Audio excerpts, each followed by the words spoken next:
Day 248. Today we will discuss Ukraine's advance in Kherson and Russia's multiple advances. Recently, very reliable sources claimed that after many tries, Ukrainian army was able to cross Dnieper River and was successful in attacking Russian positions, and now they have recaptured small portion of the area, which can be used as a landing ground. Now, starting from Bakhmut, Russian army with LPR forces made significant advances near Ivanovsky. Russian army pushed along water channel and now have complete fire control over H-32 road.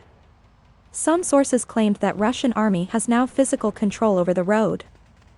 Now only remaining road for Ukrainian is Chasivyar road. Russian army is actively pushing to cut that road.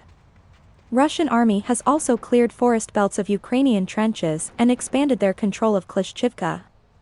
Now in south of Bakhmut, after many weeks of intense fighting, Russian army made advance and reached the first building of Zaporizhzhia. Ukrainian army is strongly holding this place.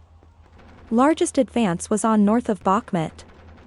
Past months of back and forth fighting, Russian army was able to make new advances at Maryinka district, and sources now claim that Russian army has control over half of this district.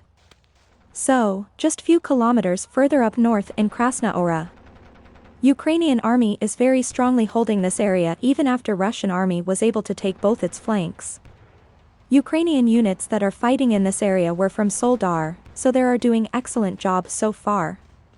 But yesterday Russian army was able to take control over Wall Material Plant, which is south of Krasnohora. Now around Soledar area, Russian forces, after taking Blahodat a couple of days ago, are now advancing on both sides to surround trench network of Ukrainians. However, trenches here are very new and Ukrainians had very little time to build this, so it would be not as strong as other defensive lines. But the units in this area are very good. It is very important area to capture in Russia's plan to encircle Bakhmut. Now north of Soledar, after a couple of days of intense fighting, Russian forces and LPR-DPR forces made new advance south of Avdiivka, and are now storming trench system of Ukrainian army. Capture of Avdiivka is key for Russian army in Battle of Zaporizhzhia, which Ukrainian army is able to hold very well.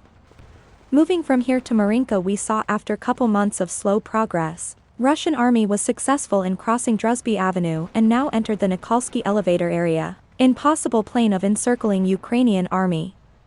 Very heavy fighting are occurring in Volhyder, both sides are taking heavy losses. Ukraine has mobilized additional reinforcement to the city.